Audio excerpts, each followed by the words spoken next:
Hey, everybody, welcome to That's Good Sports. We have special guests today here to, he's just here to be a good dude, but we're going to promote his podcast, Daves of Thunder. Beginning of the episode. If you make it to the end of the episode, then this is going to be even more meaningful to you. But big guest coming up now.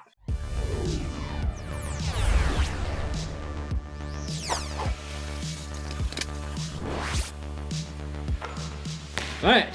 Welcome to the That's Good Sports podcast extravaganza. We are here. Well, this won't be live. It's recorded, but now it's live. I'm Brendan Perna with Will Keys, and we have from the NFL Network, Dave Dameshek. I said that correctly, right? Yeah, you said it correctly. Perna. Well, Brendan. Cool.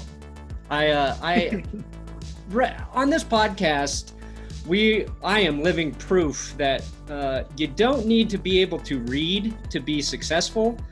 And just by joining us, you sort of take an anti-literacy stance. So I hope you're okay with that. I'm anti-book learning from way back. Good. So, yeah. Good. Well, we wanted to have you on because the other day we saw you tweet about Cam Newton. And right now, and today's, it's kind of fitting because Andy Dalton, also a free agent now, and you've been predicting Dalton to the Patriots, and you said Cam Newton should sign with the Broncos. So we just wanted to get you to elaborate about those two things. Do you still think Dalton will end up with the Patriots, and why on earth should the Broncos take Cam Newton when we have our man in Drew Lock? Well, first of all, let's deal with Dalton in a bit. It's not necessarily that I think that it will happen, but I think it would be the smart play for Belichick. We'll dig in on that. But specific to Cam, I mean, this notion that it's funny. On my show earlier this week, we were talking about it, and, you know, without any kind of irony about it or anything, the voice of the Chargers, Matt Money Smith, said, you know, like, I think I'd rather have Dalton, you know, if I were the Broncos because of accurate. I said, let's just take a step back and listen to what you're saying. Cam Newton, you're talking about Andy over Superman? How have we gotten to this place? And yes, I'm aware of the injuries and everything, and none of us are medical professionals. So it's all speculative, but I also, maybe I'm being a little cavalier and optimistic about 21st century medicine, but you know, you guys remember when Peyton Manning was doomed, like he can't hold the ball. It's over for that guy. And Indianapolis moved on from him. And then you guys were the beneficiaries of late stage Peyton Manning in the NFL. And so why not Cam Newton at the age of 30 with his superhuman gifts and everything? Yes, predicated largely on his ability to run. But if he's right, with that gaggle of weapons now that the Broncos have, I think, you know, Drew Lock looked very good. I think there's a lot of reason to be cautiously excited about what he'll do in his sophomore year. But again, the potential that Cam Newton, who, by the way, came up lame against your guys in Super Bowl 50, but before that went 15-1, throwing the ball to Ted Ginn Jr. and Philly Brown. Like, what's the debate here? Like, what are we talking about? Of course, you want number one if he's available to you, and anything close to what he was before. You know, I mean, even before he started to get sideways injuries wise. In 2018, he was having a great year. That wasn't that long ago. I mean, listen, I benefit of the doubt. If Peyton can do it, I think Cam would be a great fit with those big, talented pass catchers. Yeah, he's not as accurate, as lethally accurate as Peyton or Brady or Breeze, but, you know, the offset to that is big wide receivers, and now you guys have them in spades.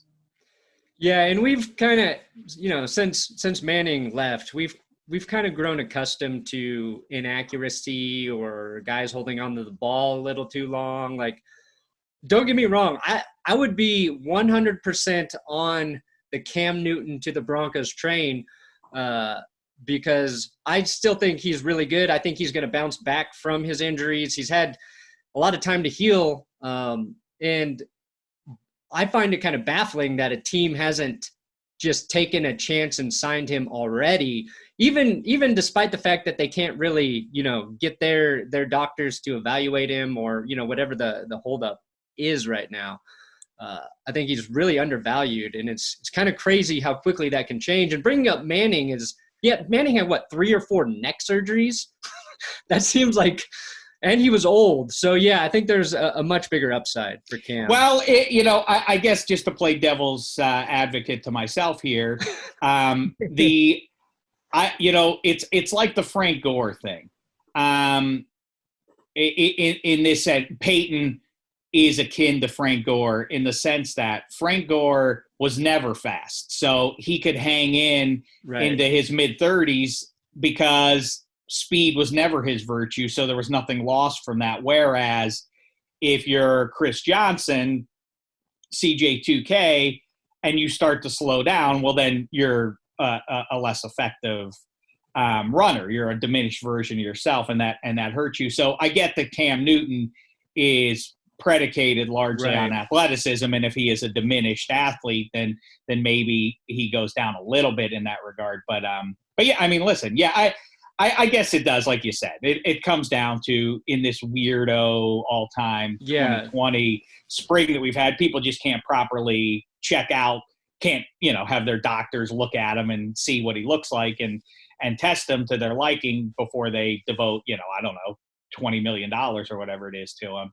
I get it, but I also think that, listen, if let's say Roethlisberger goes out and it's like, yeah, the elbow just ain't right, we don't, then that would be a natural place where he could still land. There are going to be some weird things that happen, and maybe Cam at this point has no incentive until some of those dominoes start to fall to make a move.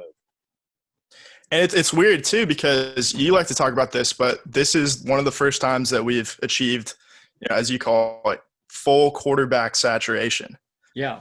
And it's strange to get to Dalton too, that now the only team without a really viable option, and people have been talking up Jared Stidham, and I don't know about that, but that brings up kind of the one spot left where you can be like, all right, there's really a total quarterback void. Now Andy Dalton's on the market. You've been calling it for months, really. I think back into the regular season, but do you want to officially take your victory lap a little early? What do you think? Well, with QB, yes. Where QB saturation is concerned, right. A half decade ago, I lamented that in a world of 7 billion people, we couldn't find 32 guys to play effectively play NFL QB, and here we are. Coincidentally, did the football gods hear me? I don't know. I'm not a wizard in the metaphysical way.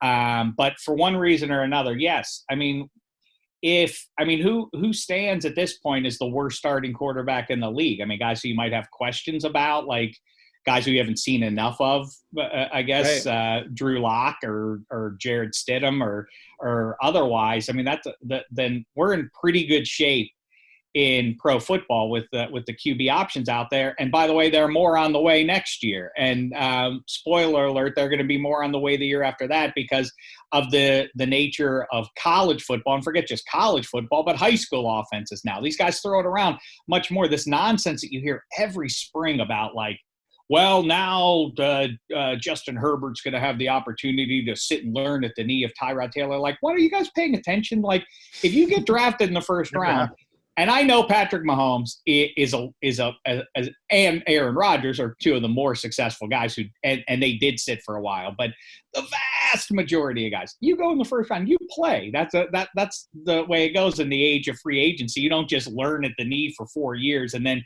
play 1 year before free agency comes. So,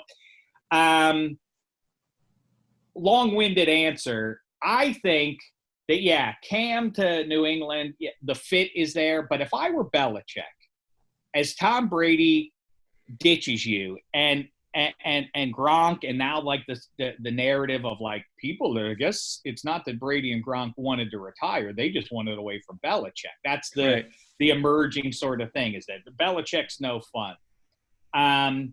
And it is a fascinating question from a fan's perspective, I think. And Patriots fans have a chip on their shoulder, a lot of them, and so they think I'm tweaking them. But for real, do you want the question is to me, if you're Andy Dalton, if Andy Dalton goes to the Patriots and he goes 12-4 or 13-3 this year, is that good? Are you happy if you're a Patriots fan about that? Because it kind of, the guy who you've hung your hat on for the last 20 years, the hero of all heroes in Boston sports, with all due respect to Bill Russell or Larry Bird or Bobby Orr or anybody else, is Tom Brady. And now it's like, it feels a little bit like that was circumstantial. And as I say, Nick Foles and Eli Manning and Joe Flacco did some damage to the legacy of Brady, but the most damaging thing to happen to him was 11-5 by Matt Castle. It's kind of like Jimmy G won games and Jacoby Brissett won games. Like, is it definitely Brady or can Belichick maybe do this with anybody? Did he just figure out some weird cheat code to football? And I'm not suggesting he cheats. His cheat code is cheat. But yeah, smart. The ultimate cheat code. Someone say. Yeah, as somebody who fancies seeing the rare tow truck getting towed by a tow truck, I love that. The cheat code being cheating is an interesting bit of. But anyhow, if Belichick does that, then it's like, hey, I root for the Patriots. I don't care about what Brady does anymore. It's like, so all right, fans. So is it really satisfying if that's the way? If the Patriots are 13-3 at season's end this year, is it really like, yay, we coach good? Is that really as exciting as like being an Elway guy or something like that? Right. Well, I think like my mission within my YouTube channel started out, promoting the Broncos, but it also evolved into tarnishing Tom Brady's legacy every chance I get. So I am rooting for Andy Dalton to the Patriots, Cam Newton to the Patriots, somebody to go in there and for Bill Belichick to succeed with.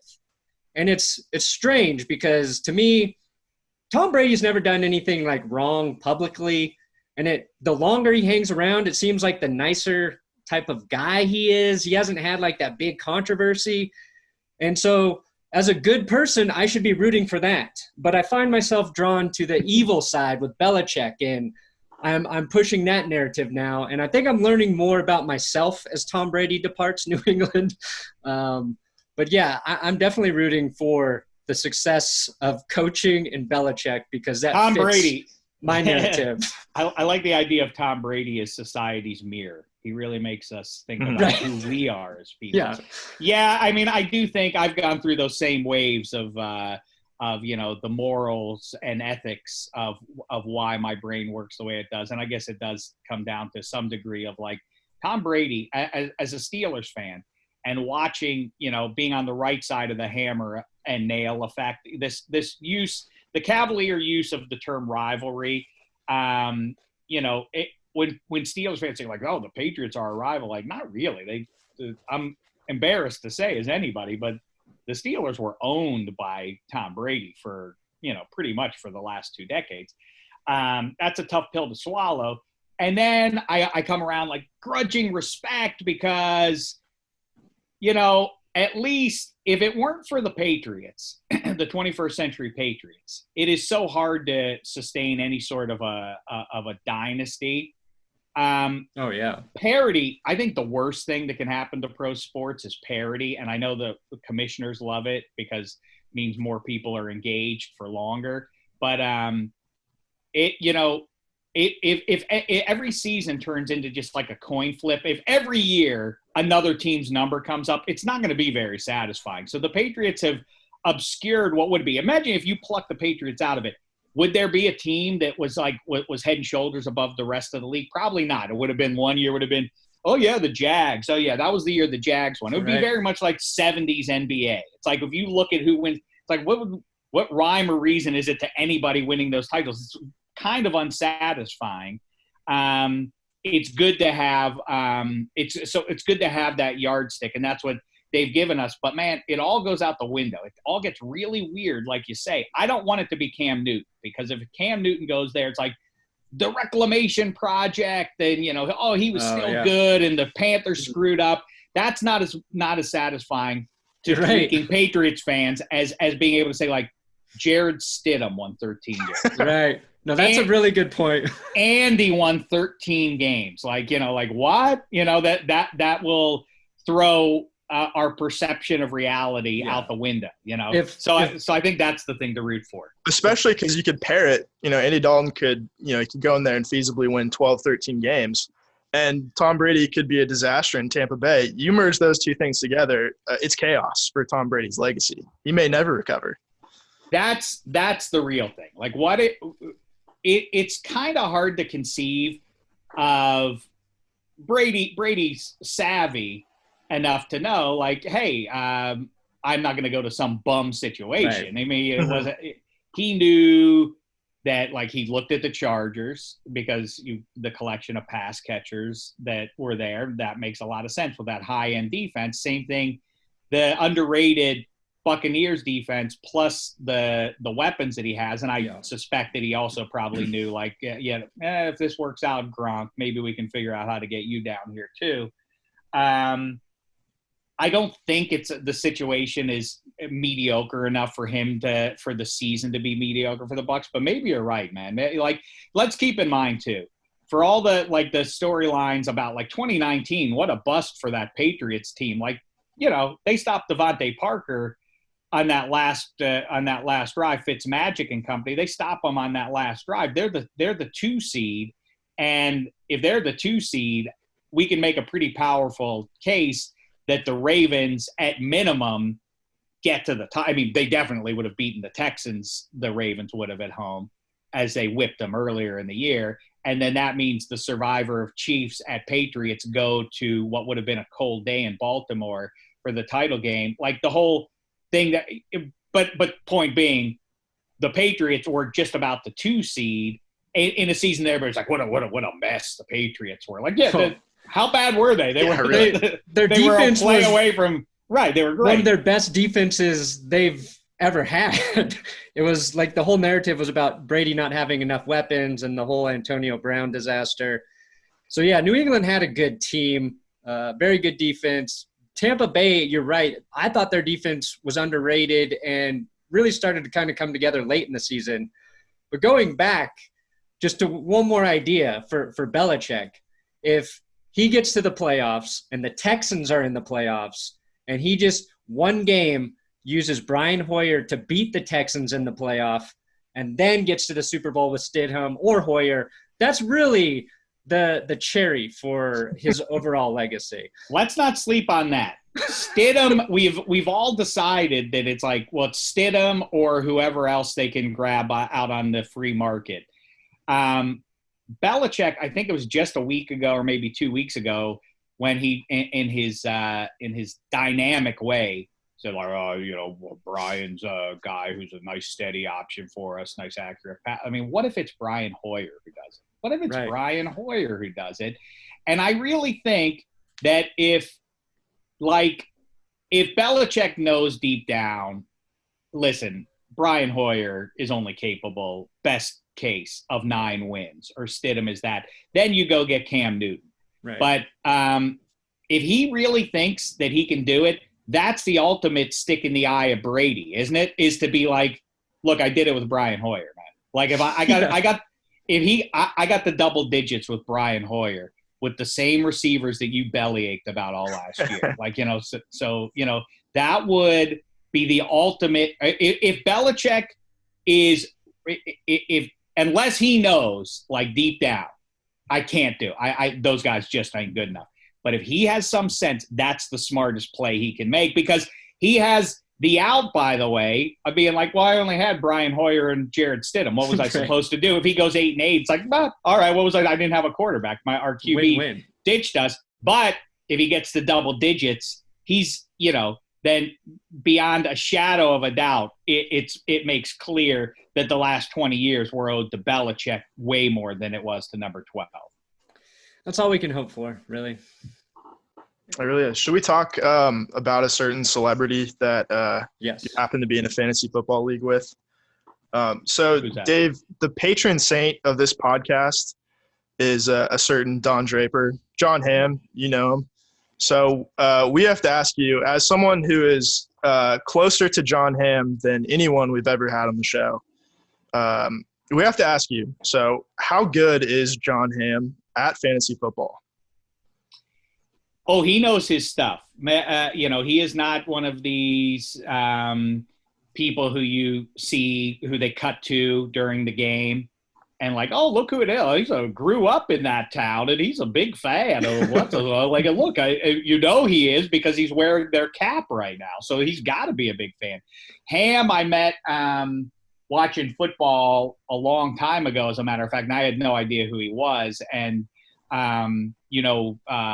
Sal from his Fox Sports show and from the Kimmel show and everything.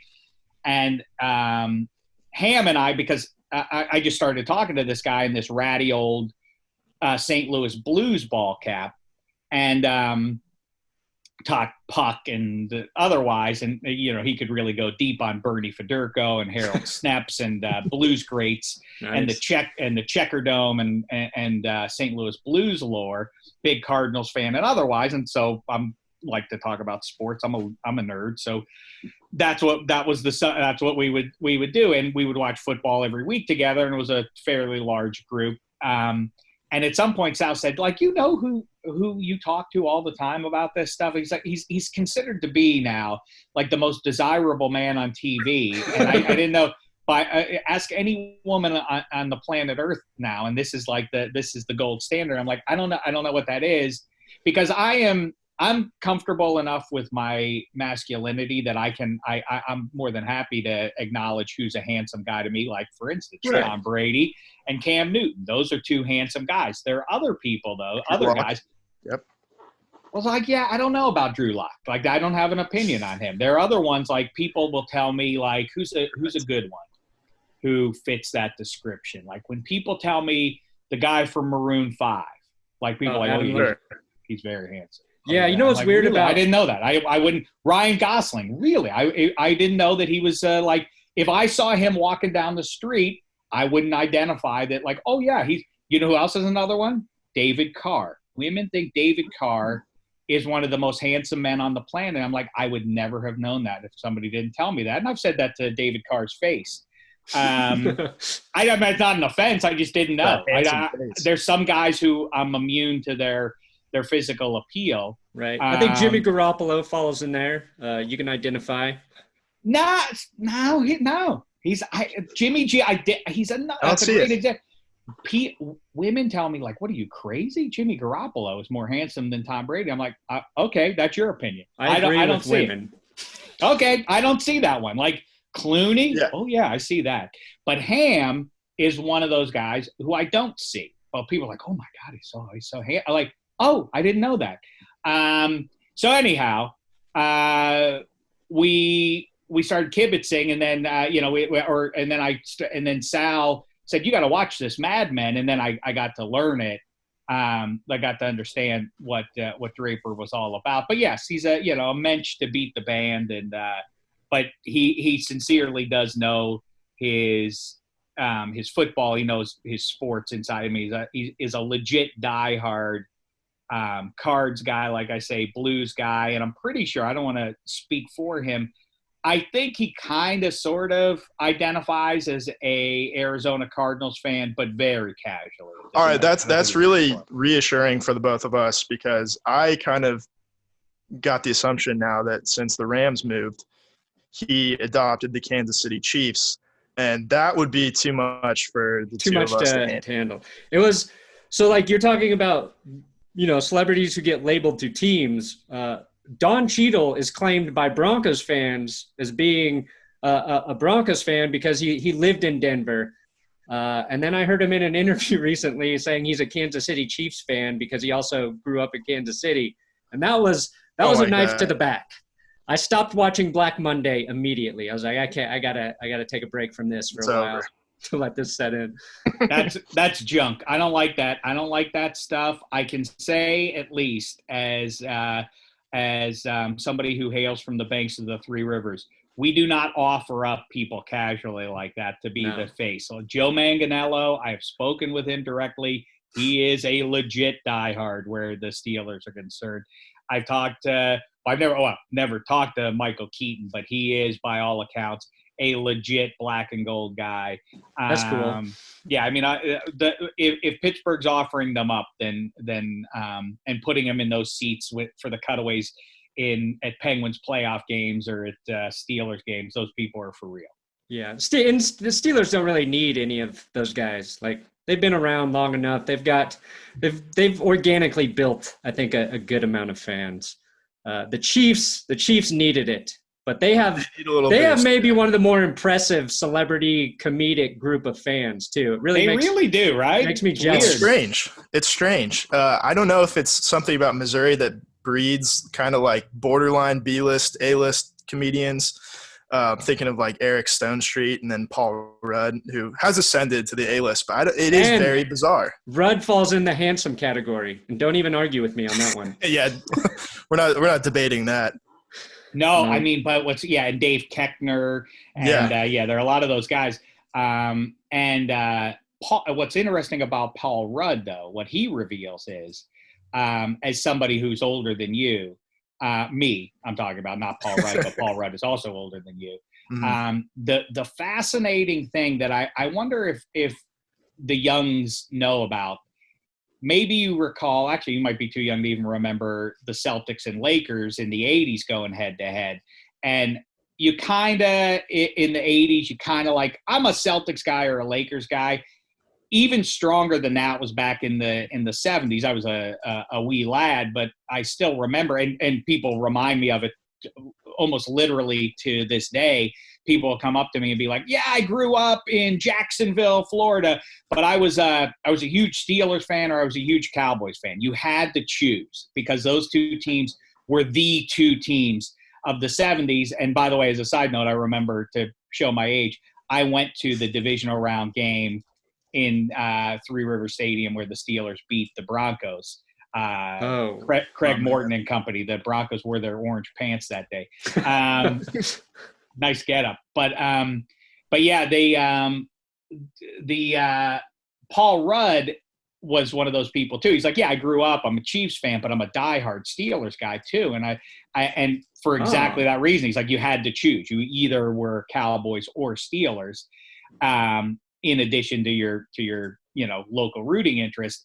And I was like, yeah, just out of curiosity, because like we're talking about, I like to see if they really care or if it's like, yeah, I kind of like it, but I don't really know about it.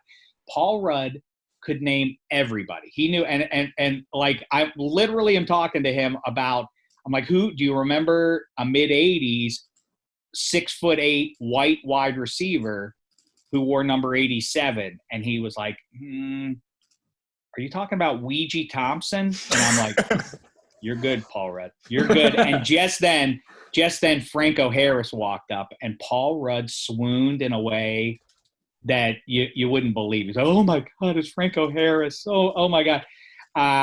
It was just great. And Paul Rudd, after Franco left, 10 minutes later, they got on famously. He said, I've been at the Oscars and been near Jack Nicholson and Glenn Close, and that's a funny out-of-body experience for somebody like me. But he said, but did you see how I turned 10 years old when Franco came up? He said, there's just nothing like that.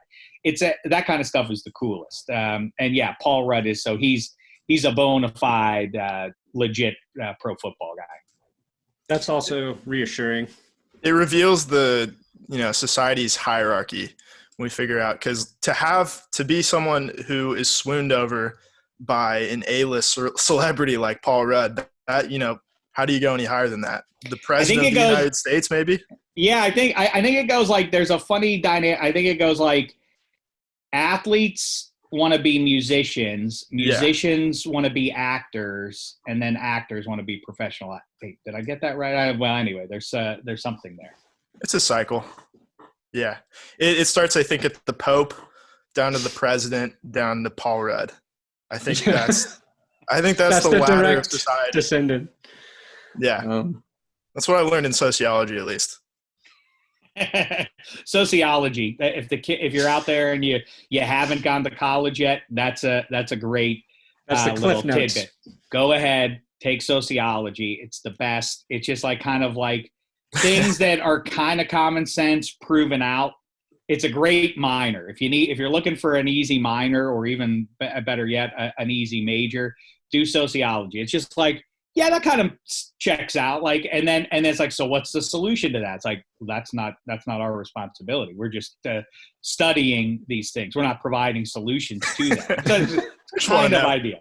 Kind of like kind of my worldview, my approach to life too. So I like it. I mean, you might be right. I majored in journalism, and it got me right here. So I think I might go back and study some sociology. You and I park our cars in the same garage. Yeah. Journalism major, sociology. In fact, was so easy to upgrade from a minor to a double major. I did it. And here I sit. So yeah. Can't argue with those results. Bunch of success right here. Yeah, no. I went to art school and got a degree in video production. We are all thriving. Nice. Yeah. Well, no. And that art school not exist anymore.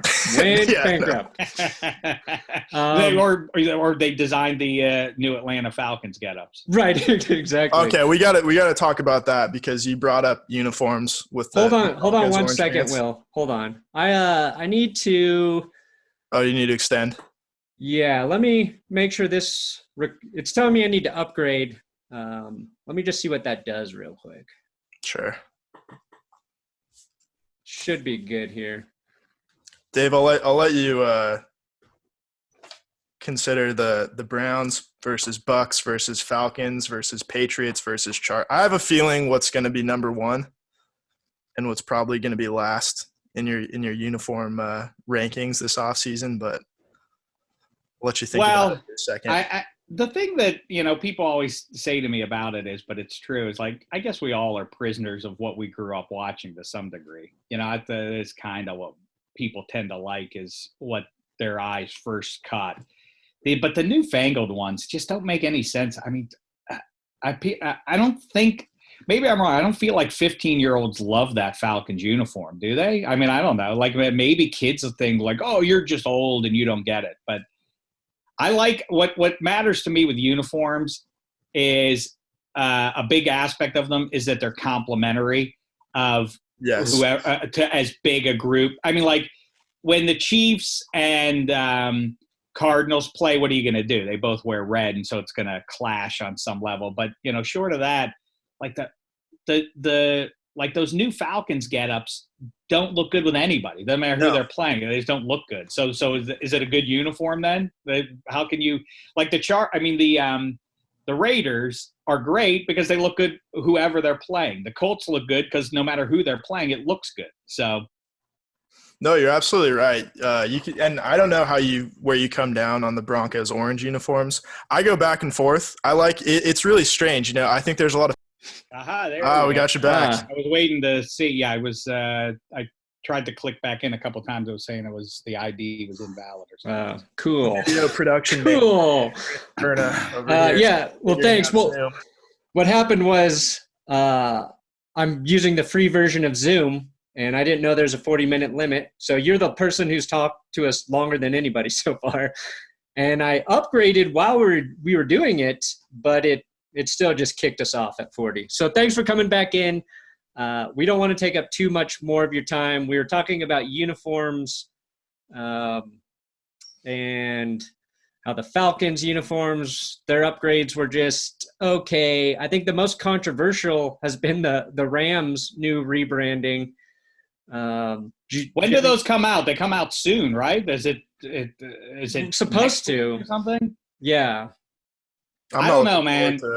I just really hope that, I mean, the indication is that it's going to be that graded kind of thing. Like the numbers are going to be like start yellow at one end and like finish white as though it's a sunset or a wave or I don't like know. It. That ain't good. That's overthinking things. The best of the bunch, just aesthetically is I would think that most people would agree is the Chargers. I think that all white looks pretty nice. The powder blue at home will look nice. And the Browns look great in a specific to the region kind of way. Brown and orange, although brown and gold from AFL Broncos days, vastly underrated. I know people like to poo-poo those because of the vertical stripes, right. But I think those look cool, and the Padres actually look cool too. Yes. So maybe I'm contradicting myself, but I think like brown and orange, there's something about that that's just like, oh, that's terrible color scheme in your brain. But then you think Rust Belt makes all the sense in the world. Like, you shouldn't do that if you're the Dolphins. But then again, Cleveland shouldn't go aqua and orange. Like, it wouldn't make any sense. Right. Remember when the Detroit Pistons in the teal craze decided that they would go with some turquoise and orange? I was like, what the hell are you doing? You're the Detroit Pistons. You're Motor City bad boys. Now you're wearing aqua? That ain't right. But, yeah, I think the Browns look good. The Patriots, as I've said before, and I'll say again now, that new one, that road uniform that they have, it doesn't match itself. Like they don't go together. It looks like that, like a kid at Halloween told his mom he wanted to dress as a football man, and she went to TJ Maxx and cobbled this together. It's like, that kind of makes sense, right? This is the best we could do at Marshall's. Right. Exactly. Yeah, it's what, like, I wonder why NFL teams don't consult us. That is my question. I mean, I am vain enough to say this sincerely. At this point, I am legitimately vexed that leagues don't reach out to me. I am not wrong about it. People agree with me almost always. Why? And here's what they do. They please themselves. Instead of pleasing the public, these uniform designers, because they'll go like, you have to look closely at the details. Look within the number, because the watermark is an homage to the chief industry in our region. Like, who cares? Nobody can see that. Like, what value does that have to anybody? Just make it look cool when they're out on the field with our arch rival. Like, that's what the fans are looking for, and they get so into the nitty-gritty. But look very closely. If you blur your eyes at it and stare at it, you'll see what emerges is an attacking bird. That doesn't mean anything to me. I just make the cool, like the big numbers that I can see. All this nonsense, I don't know who it's for other than themselves. Yeah, I mean, I don't get it either. You're bringing up how the NFL hasn't reached out to you. It doesn't make sense because you already get a paycheck from them. You're on the payroll. You've pulled some strings already. You got USC and UCLA to go back to the two home uniforms. Thank you for that. That's, I think that number one on the resume, probably. I don't do it for the accolades, but I'm not gonna tell you that they aren't great. That it's not great to hear them. Yeah, I mean, that's one of my great professional achievements was getting coaches Carroll and Neuheisel on the phone simultaneously back on the radio in 2007, I think it was, and they agreed on that show to both wear their home jerseys and accept 15-yard personal fouls for delay a game. And pretty special for me. That's great. That could have gone badly if one team accepted and the other one declined. Competitive advantage. Imagine that, yeah. Yeah, I remember Rick Neuheisel saying, he said to me, like, look at you, you've created detente. And I said, I don't know what that means, but thank you. I didn't major in French. I took journalism. They didn't bring that up in sociology. Yeah, no. We started this podcast talking about how we're anti-literacy, so that fits right in. It's like staunch full circle. Is there anything you want to promote while you're here? You know what I would promote, just because two things. One, we have coming up on Friday, we are they're on NFL. It's NFL.com/whatif. There's going to be a new series, live action. If you've ever seen the NFL, Sure. The butterfly effect for pro football. We shot it with a bunch of people, and we break down some of these seminal events. Broncos fans will be interested because we redo the 2011 draft. Assuming Andrew Luck comes out, he goes to Carolina, which means Cam goes to Denver back in 2011. So that's fun. And check out Daves of Thunder, the comedy podcast that I'm doing. Awesome. We will definitely link to that. I'll promote it for the next 2 weeks on my show, just out of good faith too. Like that's the extra mile we go here. Because we all know that you came on to get a hold of our audience. Right. Right. You need us more than we need you. And how much did Adam Rank influence your opinion here? I think he's going to come on next week. Oh, he's coming on next week? No, I haven't. No, I mean, we're all in sequestration. So no, I'm my own man. I made this decision willingly and all on my own. That's good. We actually have to have every guest say that at the end of the podcast that they came on willingly. I was not coerced legally or otherwise for legal reasons. Yeah. I mean, I just want to say this to leave you with this. Out of the 4 guests that we've had, you're definitely on the Mount Rushmore. You're one of those 4. You're up there with Adam Rank, Jake Plummer, Brandon McManus, and now Dave Dameshek. The Mount Rushmore. What a Mount Rushmore that is. What a range of the way human beings can look. You know, it's a range of white bearded men. Mm-hmm. Yeah. Jake the Snake. Much. Wow, powerhouse. I'm honored to share the space with him. Yeah, I think he would say the same.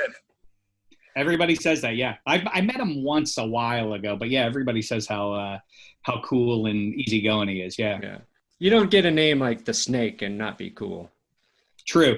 Although I do remember him saying when he was at Arizona State that the Snake was already taken. I admire him for not just saying well, the kids forget the original Snake, so I can just take it.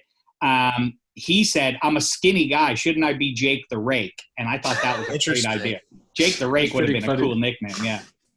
I picture Sideshow Bob stepping on the rake over and over consecutively, and that I don't know if I could do that. I couldn't reconcile. Very good. Top 5. Talk about a Mount Rushmore.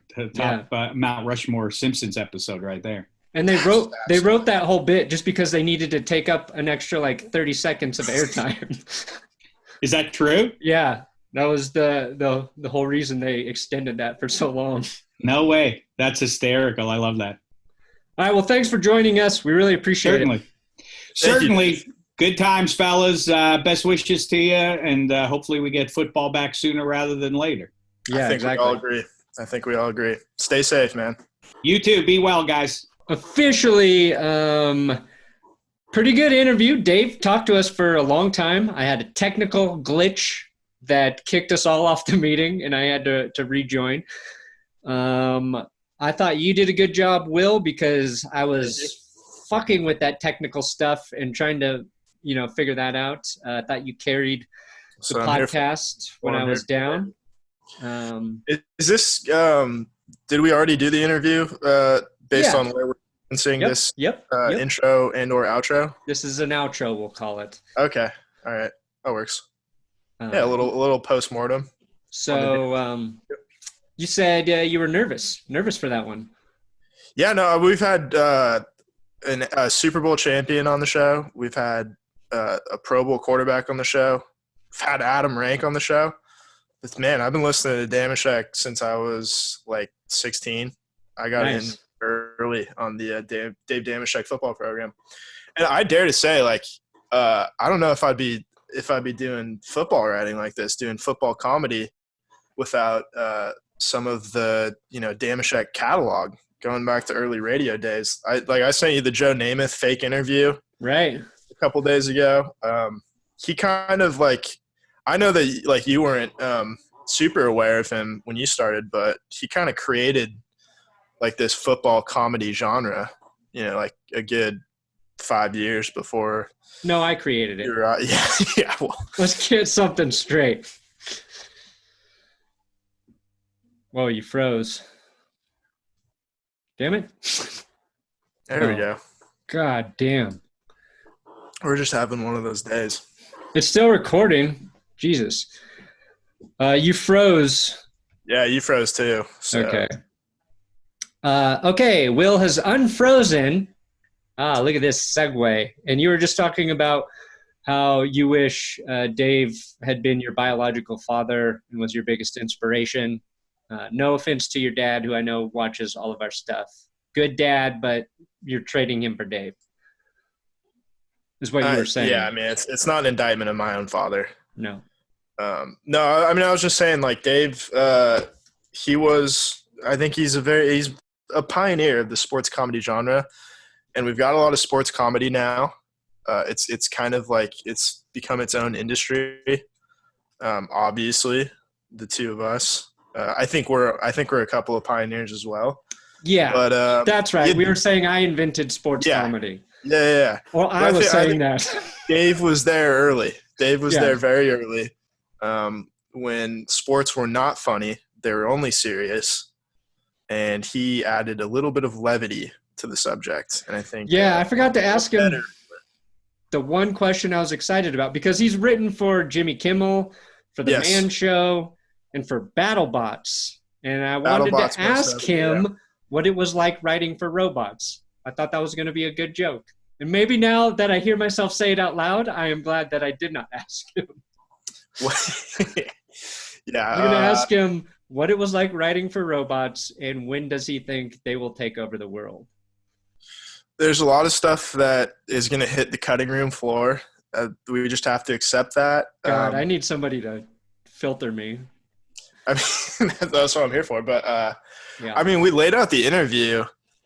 And then we didn't touch on hardly any of it. The big selling point of this interview is to talk about Cam Newton and Drew Lock. And I think people are probably expecting first take style yelling at each other. Stephen A and Skip, shots across the bow. You, me, 2-on-1 versus Dameshek. He's not leaving without changing his mind. And we pretty much he was a little too reasonable. He was very rational about it. Didn't stir the pot very much. And you know what? That's okay. I don't think we changed our minds at all. I don't think either of us are in favor of Cam Newton coming to Denver, nor do we think it is. No. I mean, look, like I said, if the Broncos hadn't drafted Drew Lock, it would have been a no-brainer. And it would have been the next veteran guy LA brings in. You'd have been heavily criticized for it. But I would have been on that move. But it doesn't make sense for the Broncos right now, especially because I think they're probably still paying Joe Flacco and Case Keenum money. Don't think we're paying Case. I hope not. I think we're out of the Case Keenum deal by now. But I think we made a real connection in our shared hopes of Tom Brady's legacy being dethroned finally by Bill Belichick. I think that's what we're all rooting for. Yeah, I mean, that's how you – it's as good a way to bond with anyone. If we can – that's how we create our way onto ESPN, the NFL Network, HBO, wherever we're headed. Right. By the way, only a matter of time, really. Probably HBO. Yeah, not to break any news. But not to break any news. Probably. Show will premiere next week. Yeah. Right after Sex and the City. Hey, so production shut down everywhere, but you guys still doing your show without a hiccup. So we're gonna put you on next week. HBO, cool? Yes. That's how that went. Yeah. We're so impressed by the low level of production that you've put into your show in a world without a pandemic, that now that there is, and you've come out completely unscathed, we are going to reward you with the 4:30 a.m. time slot on Wednesday. I don't care. As long as they're paying us 7 figures each. And believe me, it's not on like regular HBO. It's like HBO, like Latino. Yes. Latin, whatever the one is. and they dub our show in Spanish for some reason. They convert it to Spanish, and they change the meaning of everything we say. Yeah, it's English subtitles, but they don't quite translate. No, that's what we have to look forward to. We talk about soccer. Yeah. El Juego Bonito is the new subject. And somehow, we work for HBO now, but somehow we make less money. That's how it worked out. Yeah, that's the deals we negotiated for ourselves because we're like Lamar Jackson, Russell King. Like we don't need an agent. No. We're comfortable doing that stuff all by ourselves. And Laramie Tunsil just hundreds did of the same thing. Of dollars. Yeah. Yeah, I mean, who can blame him? I'm begging for people to take a percentage of my money. If I was Laramie Tunsil, I wouldn't trust anyone with intimate financial. Yeah, he's got to have someone close to him leak that gas mask video. Yeah, he's got to have some trust issues for sure. Yeah, I mean, the biggest day of his life. He's set to go number one overall in the 2016, maybe like top 3 at that point. He's going to be, he was going to go very high. He's going to go very high, and then someone, leaks a video where he's got like this World War I gas mask on, sucking weed in. And I'm, that almost feels like that was 2016, but it almost feels ancient to like drop a player's draft stock like 10 picks because he's done weed. Isn't that crazy? To think that, say it's unfair. Let's say that happened to like Chase Young. Like if a video of Chase Young smoking weed surfaced out of a gas mask draft, out of whatever really. Do you think the gas mask made it worse? The gas mask was a weird look. Yeah, it was It was scary. It was very scary. Yeah. To me, that made him look more intimidating. Like I would maybe want to take him a little bit higher. I think a custom gas mask, face mask. Ooh. For next season, once the helmet rules get relaxed, I would like to see a gas mask style face mask, custom face mask. Yeah, or even like before the XFL started, they had the Viper mask that was like snake eyes. It looked like a snake head. But then they didn't let the players wear those. But I think like they should develop that even further. And if Tunsil could have a gas mask sort of reflective visor over it, that would be badass. Yeah, I mean, it would probably fog up and he wouldn't be able to see. If you're a lineman, you're just walking. You're not doing anything. I mean, like if it's a run play, you just kind of like get low and just go forward. People talk about the complexities of playing the offensive line. It's all it's all a lie. That's to make themselves feel better. Yeah. There's really nothing to it. That's like me talking about the complexities of hosting a football podcast once a week where we do almost no work to prep and then we just wing it. And that's the only thing that gets us to prep is like a guest. Yeah. We do more. Only time we prep is if somebody's coming on. I thought I almost got to work on it last night. I'm going to be honest. Well, it was like 10 o'clock and I had a couple White Claws because I'm allowed outside the house now. And so the first thing I did was to go pick up alcohol. And I was like, I might get started on some questions for Dave Dameshek. He's from the NFL Network. We aspire to have a position like his. It would make sense to be prepared. And then I had one more White Claw, and I watched Before Sunrise and then fell asleep on my couch. So, but I did get up at like 8 and started, How many times have you watched that movie recently? Once. You keep mentioning it. Do I? Or maybe I'm confusing you with the guy in the show Little Fires Everywhere. I guess so, yeah. I mean, I haven't watched it in a couple years. Yeah, it was it. We watched that show. Not really worth watching, by the way, but just the mail. but it like is set in the late 90s, and one of the teenage kids references that movie like 3 or 4 times. And I guess you're confusing me with teenagers. A teenage fictional character. Yeah. Who played in a show on Hulu with Reese Witherspoon and Kerry Washington. Well, I mean, now that you say it, like I'm kind of interested in the show because it's a really good movie. Sunrise, before sunrise, after sunset? Yeah, before sunrise. It goes before sunrise, before sunset, and before midnight. Okay, right. Yeah. Ethan Hawke, right? Ethan Hawke, Julie Delpy. Okay. Yeah, that's pretty much it. This is a football podcast, by the way. It's a football podcast. That show podcast. The show starts out good and then just gets not great. White Claw. Want to clear this up here. I've seen a lot of negative sort of like anti-White Claw, anti-seltzer crowd out there. I thought it had been universally adapted as like an acceptable drink for men. For guys, yeah.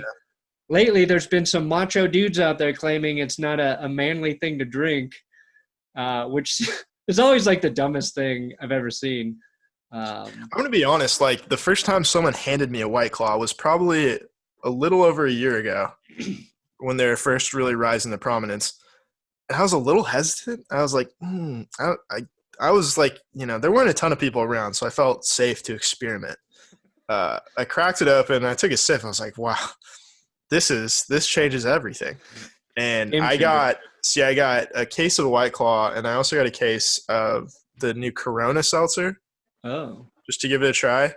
And I've sampled, I've gone through, I haven't done the Bud Light yet, but I've obviously done White Claw.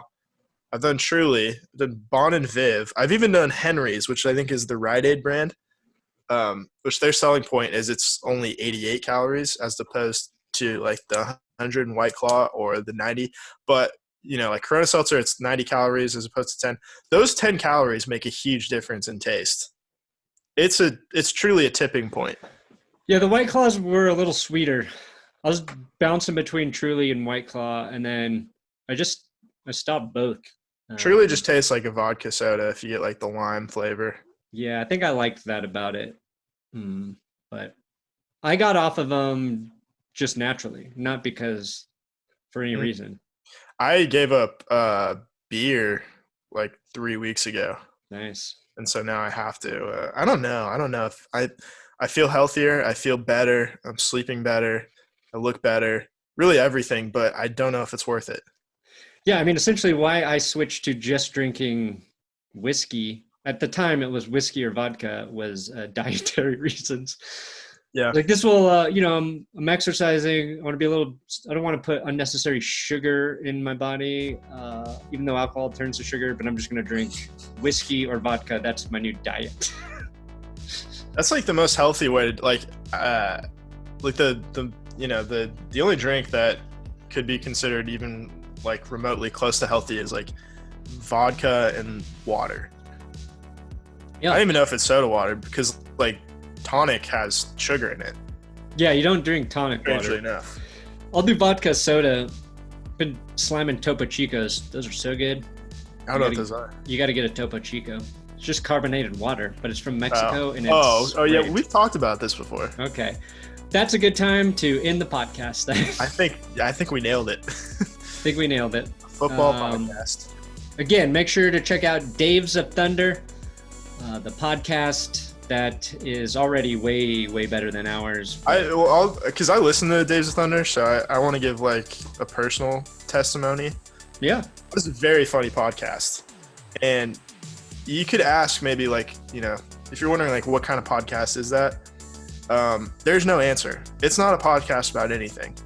It's a podcast where they talk about the fact that they're on a podcast pretty much and just bring up stuff that happened on the podcast like the week before. The Seinfeld of podcasts. Basically, it's the Seinfeld of podcasts. That's like really the best way to put it. And then the Dave Dameshek football program, I think if you like the way we approach football, then you'll probably enjoy the DDFP as well. So and only people who've made it this far really like how we approach football. Yeah, I mean, maybe it would have been wise to plug it earlier, but yeah, well, watch. I'm going to do this. Uh-oh. Hey, everybody. Welcome to That's Good Sports. We have special guests today.